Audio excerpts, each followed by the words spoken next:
Llamamos Segunda Revolución Industrial a un periodo de la historia de la humanidad que se desarrolló desde mediados del siglo XIX, 1850, hasta el inicio de la Primera Guerra Mundial en 1914. Se caracterizó por el desarrollo de importantes transformaciones tecnológicas, económicas y demográficas a nivel mundial.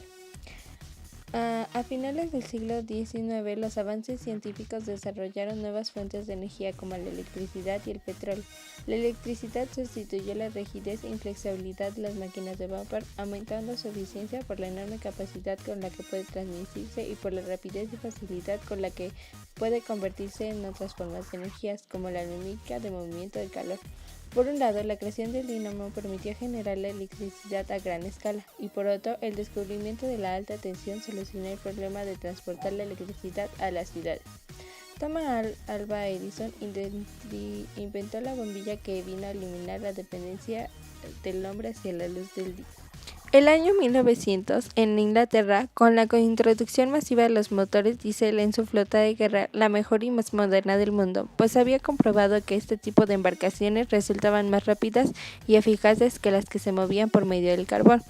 Los derivados del petróleo se convirtieron en los combustibles más solicitados por la industria y el transporte, y los motores que usaban gasolina se comenzaron a popularizar al grado que para finales del siglo XIX aparecieron los primeros automóviles. Durante la Segunda Revolución Industrial, las redes del ferrocarril unieron los extremos continentes y sus rieles llegaron a las colinas de los países industrializados para transportar materias primas y mercancías. La primera revolución industrial se caracterizó por la intensidad con la que explotó la industria textil. Durante la segunda revolución industrial fue la siderurgia con la que impulsó el desarrollo industrial, pues a pesar de que comenzó a existir más o menos en el año 1830.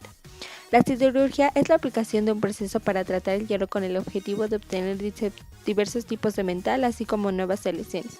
El acero es más frágil que el hierro fundido, pero resulta más duradero y resistente al hierro forjado. La organización industrial se presentó un cambio importante en la forma de producción que prevalecía en las fábricas. En esta etapa de la historia surgió el trabajo en cadena, también conocido como taylorismo, por haber sido creado por Frederick Taylor, el ingeniero y economista estadounidense que promovió la organización del trabajo industrial por medio de la ciencia.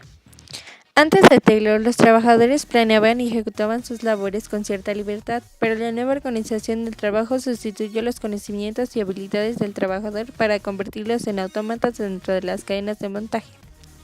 Otra de las características de la segunda revolución industrial fue que las empresas aumentaron de tamaño a medida que los bancos incrementaron el control que ejercían sobre ellos. Entre los inventos de esta etapa de la historia está, por ejemplo, el automóvil de combustión interna, el cual ocurrió en 1885 y dio lugar al desarrollo de una nueva industria, la automotriz. Gracias a este invento, la economía de Alemania ascendió rápidamente, seguida por la estadounidense, que en 1908 comenzó a fabricar el modelo T de la compañía Ford. Este último automóvil trajo, además de la innovación de la línea de ensamblaje para su fabricación, la cual se extendió a otras industrias, el sueño del hombre por surcar los cielos se hizo realidad cuando en 1903 los hermanos Wilbur y Orville Wright diseñaron la primera máquina voladora, aunque el avión comenzó a fabricarse después de la Primera Guerra Mundial. Una de las consecuencias de ese proceso histórico fue la ascensión de nuevos países que comenzaron a competir con Gran Bretaña por la hegemonía industrial, entre ellos fuera de Europa como Estados Unidos y Japón. El caso estadounidense es llamar la atención, pues su avance industrial se devoró en gran medida gracias a la producción de acero. Fue el aumento de la competencia entre las potencias industriales por las colonias de los recursos naturales, las materias primas, los combustibles y las rutas comerciales, y por tener más modernas tecnologías. En general, durante la Segunda Revolución Industrial se presentó un aumento poblacional en el mundo occidental, derivado de la disminución de la mortandad en algunos países como Alemania. El colonialismo es un fenómeno del capitalismo que tuvo sus inicios en el siglo XVI, cuando españoles y portugueses se disputaron el control de los mares y las rutas comerciales para llegar a la India. Así, ambas potencias de aquella época se dividieron en América y colonizaron algunas regiones de África y Asia. Para el siglo XIX, en plena decadencia de ambas monarquías de la península ibérica, aparecieron nuevas potencias que también se disputaron territorios tanto en América como en el resto del mundo. Sin embargo, el proceso de expansión territorial y el colonialismo que experimentaron las potencias industriales en el último cuarto del siglo fue extraordinario, pues algunos historiadores han comentado que la cuarta parte más de la superficie terrestre fue repartida únicamente entre los 12 países más importantes en el periodo que va de 1876 a 1915. En 1873 se desencadenó una crisis económica en el mundo capitalista que impactó a la Europa industrializada y a Estados Unidos. Dicha crisis fue consecuencia de la reducción de los mercados, es decir, que la industria producía muchos más bienes y productos que no tenían salida o que no había quien los comprara. Los avances tecnológicos que trajo consigo la segunda revolución industrial necesitaban nuevos recursos y materias primas que no se encontraban en los países industrializados. La lista de estos insumos es gigantesca.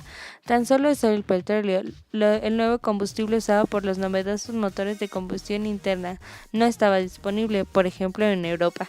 En esta situación generó preocupación entre los gobiernos de las potencias. Necesitaban garantizar el suministro que demandaba las nuevas tecnologías aplicadas a la industria. El proceso de colonización del continente africano es una de las etapas más oscuras de la historia de la humanidad por la forma en que se hizo. Desde mediados del siglo XVI se tenían conocimientos de los ríos, caminos y lagos, lugares estratégicos para iniciar las conquistas. También se conocían los recursos con que contaban sus diversas regiones y alguna información sobre los muchos pueblos y comunidades indígenas que ahí residían. Sin embargo, las potencias europeas avanzaron sobre el continente como si no existieran seres humanos, explotaban sus bosques, sus minas y hasta las personas, quienes fueron tratadas como esclavas. Por medio de engaños controlaron la política de los gobiernos autóctonos y cuando estos no sujetaban, el nivel de violencia que podían alcanzar la conquista era atroz. Alemania tiene una historia especial, pues logró unificarse hasta 1871, es decir, hasta ese año surgió como un imperio en toda la extensión de la palabra.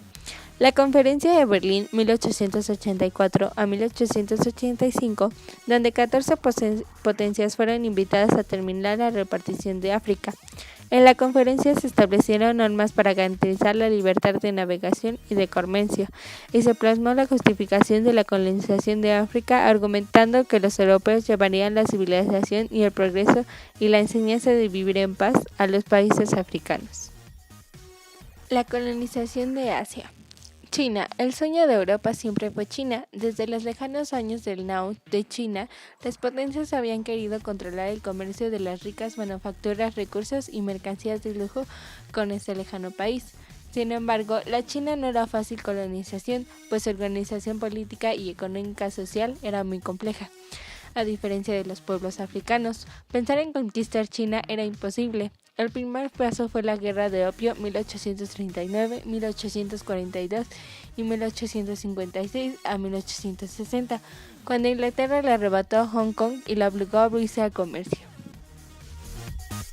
Colonización de Oceanía. Oceanía, el único continente insular en la Tierra, está compuesto por la plataforma insular de Australia y las islas de Nueva Guinea y Nueva Zelanda, pero además por 3 archipiélagos denominados Micronesia, Polinesia y Melanesia, todas estas al sur del Océano Pacífico. A pesar de estos remotos territorios, habían arribado embarcaciones españolas del siglo XVI.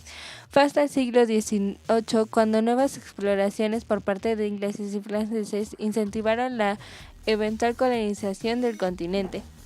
Así, barcos de Inglaterra viajaron entre las islas de Tahití, Salomón, Samoa, Nueva Zelanda y Hawái. Australia quedó dividida en 6 colonias que fueron controladas por los británicos, al igual que Nueva Zelanda y Tasmania.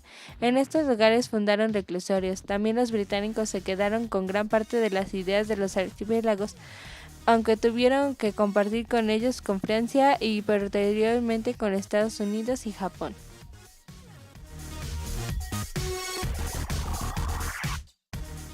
El porfiriato o porfirismo es una etapa de nuestra historia de 1876 a 1910 y cuyo protagonista fue el general Porfirio Díaz, quien gobernó el país durante ese periodo con excepción de un lapso de 4 años, 1880 a 1884, en el que encargó la presidencia a Manuel González.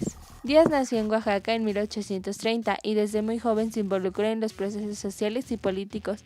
Así participó en la Revolución de Ayutla y posteriormente en la Guerra de Reforma, en la que obtuvo el grado de coronel. Durante la Guerra de Intervención Francesa fue considerado héroe al tomar la Ciudad de México en junio de 1877 y durante la restauración de la República, 1867 a 1876, jugó un papel relevante al encabezar el grupo militar que se sentía marginado de la política y del gobierno por Juárez y Lerdo Díaz. Díaz no creía en gobiernos breves, desde el principio buscó su permanencia al frente del Poder Ejecutivo, situación compleja si recordamos toda la historia de levantamientos, golpes de Estado, rebeliones y planes y pronunciaciones que habían derrocado a prácticamente todos los presidentes de México hasta entonces. Por ello, Díaz planteó una forma de gobierno que impusiera la paz porfirista o paz forzada. La consolidación del régimen porfirista permitió un auge que puede resumirse en un lema ideado por Díaz: poca política, mucha administración. La historiografía le ha dado el nombre de los científicos, así a personas educadas en diferentes disciplinas como medicina, ingeniería y leyes con una ideología liberal positivista. El proyecto de los científicos completaba grandes cambios para el país que Díaz realizó en su último periodo de gobierno. En cuestiones económicas buscaron invenciones extranjeras, como convertir a México en un exportador de materias primas y mantener el sistema fiscal otorgando los viejos impuestos de la época colonial. La paz interna y la estabilidad política que experimentó el país durante el Porfiriato permitió un histórico crecimiento económico. México se consolidó como exportador de productos agrícolas, pero también aumentó la ganadería en el norte del país, la minería industrial y la extracción de petrolera que incentivaron el crecimiento de nuevas ciudades y otras industrias como la textil. Una serie de sucesos como el escape de Madero de prisión y la posterior proclamación por parte de este Plan de San Luis que desconocía a Porfirio Díaz como presidente de México incitaba a comenzar una revolución el 20 de noviembre de 1910 y hacen que el 25 de mayo de 1911 Porfirio Díaz renuncie a la presidencia de México, terminando el porfiriato y comenzando una etapa de convulsión social y política conocida como Revolución Mexicana.